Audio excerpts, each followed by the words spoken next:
ما الذي يجعل قطعة صخر بسيطة تتحول إلى مفتاح لفك شفرة حضارة بأكملها؟ كيف يمكن لقطعة صخر صغيرة أن تحمل بين طياتها سر لغة اندثرت منذ آلاف السنين؟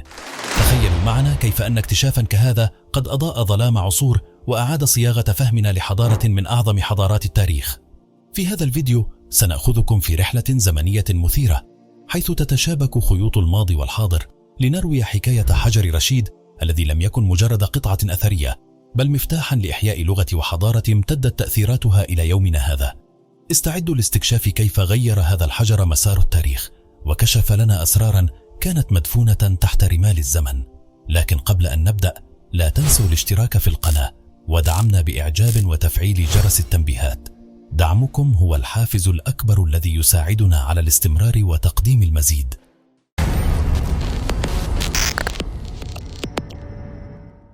على ضفاف نهر النيل وفي قلب دلتا مصر الساحرة تقع مدينة رشيد، واحدة من أعرق المدن المصرية.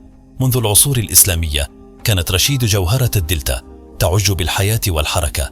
لعبت دورا محوريا كمركز للتجارة الدولية، حيث كانت موانئها تستقبل السفن المحملة بالتوابل والحرير والسلع النفيسة القادمة من الشرق والغرب. بيوت رشيد بمآذنها الشامخة وشرفاتها المزخرفة كانت شاهدة على عصور طويلة من الازدهار. هذه البيوت لم تكن مجرد مبان، بل قصص محفورة في الجدران جمعت بين الأصالة والجمال لتروي حكاية مدينة جمعت الثقافات المختلفة.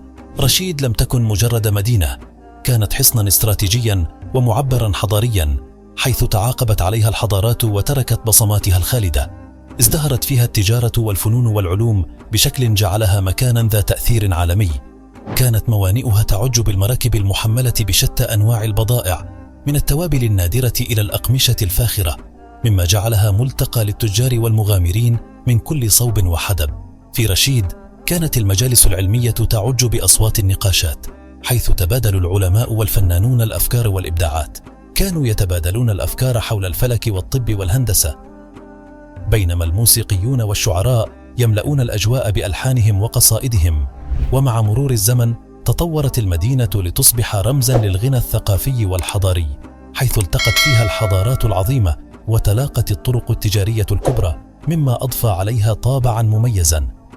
في عام 1798 قاد نابليون بونابرت الحملة الفرنسية إلى مصر، طامحا إلى السيطرة على طريق التجارة مع الهند وتوسيع نفوذ فرنسا في الشرق. بعد سقوط الإسكندرية كانت رشيد بموقعها المميز هدفا استراتيجيا مهما. رشيد هي مفتاح الدلتا وبوابتنا إلى البحر المتوسط. تأمين هذه المدينة يعني تعزيز وجودنا في مصر. واجهت القوات الفرنسية مقاومة شرسة من سكان رشيد، الذين دافعوا عن مدينتهم بكل شجاعة وإصرار. في شوارع رشيد الضيقة تعالت أصوات الاشتباكات. أحد الرجال صرخ: لن تسقط مدينتنا بسهولة. النساء نقلن المياه والطعام للمدافعين، والأطفال حملوا الحجارة كرمز للدفاع. كانت المدينة تغني أهازيج المقاومة رغم قوة الغزاة.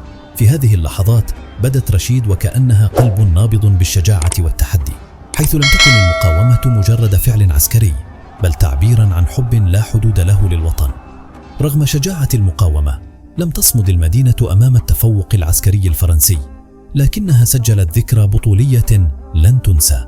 في عام 1799، وبينما كانت القوات الفرنسية تحصن مواقعها في قرية قريبة من رشيد، عثر المهندس بيير فرانسوا بوشار على حجر غريب مدفون تحت الرمال.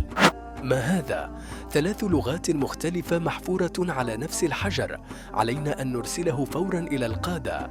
بينما استمر الجنود في الحفر، برز الحجر تحت ضوء الشمس مثل كنز دفين، كان محفورا عليه رموز غامضة، ما أثار دهشة الجميع. تجمع الجنود حول الحجر وأخذوا يتفحصون نقوشه باهتمام بالغ. كان الحجر مكتوبا ب3 لغات: الهيروغليفية، لغة الكهنة والمراسم الدينية، الديموطيقية، لغة عامة الشعب، اليونانية القديمة، لغة الحكام البطالمة. بهذه النقوش بدأت رحلة حجر رشيد نحو كشف أسرار حضارة امتدت آلاف السنين. هذا الاكتشاف لم يكن مجرد لحظة عابرة، بل بداية لتغيير جذري في فهم العالم للحضارة المصرية القديمة. وفي تلك اللحظة تحول الحجر إلى مفتاح لغز حضاري ضخم. وصل حجر رشيد إلى القاهرة، حيث اجتمع علماء الحملة الفرنسية لدراسته. بين الكتب والمخطوطات بدأ البحث عن مفتاح هذه اللغة الغامضة. النص اليوناني قد يحمل المفتاح لفهم النصوص الأخرى. إذا فهمنا أحد النصوص سنفك طلاسم البقية. اجتمع العلماء في مجالس طويلة يدرسون كل رمز بدقة وكأنهم يخوضون معركة لفهم الماضي. مع مرور الوقت ظهرت بوادر لفك بعض الرموز، ما أشعل الأمل في قلوب العلماء بأنهم على وشك فتح بوابة إلى عالم مفقود. هذه الجهود لم تكن مجرد أعمال علمية، بل كانت رمزاً للإصرار على كشف الحقائق المخبأة عبر العصور. في عام 1801 انتهت الحملة الفرنسية بهزيمة أمام القوات البريطانية، ومع انسحاب الفرنسيين انتقلت كنوزهم بما فيها حجر رشيد إلى أيدي البريطانيين. في لندن عرض الحجر في المتحف البريطاني وأثار فضول العلماء من جميع أنحاء العالم. كان الزوار يقفون أمامه بانبهار متسائلين عن الأسرار التي يحملها. من تلك اللحظة تحول الحجر إلى رمز عالمي للعلم والمعرفة وجذب انتباه الجميع، وبذلك أصبح حجر رشيد جزءاً من قصة العلم العالمي وتوثيق الحضارات. في لندن بدأ العلماء محاولاتهم لفك رموز الحجر.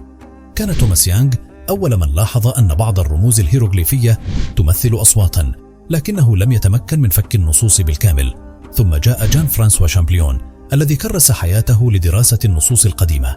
بعد سنوات من العمل الشاق اكتشف أن اللغة المصرية القديمة ليست مجرد رموز، بل نظام يمثل كلمات وأصواتا. وجدتها، هذه ليست مجرد رموز، إنها كلمات تتحدث إلينا من الماضي. في عام 1822 أعلن شامبليون نجاحه في فك رموز اللغة المصرية القديمة، ما أتاح قراءة آلاف النصوص التي أعادت الحياة إلى تاريخ مصر.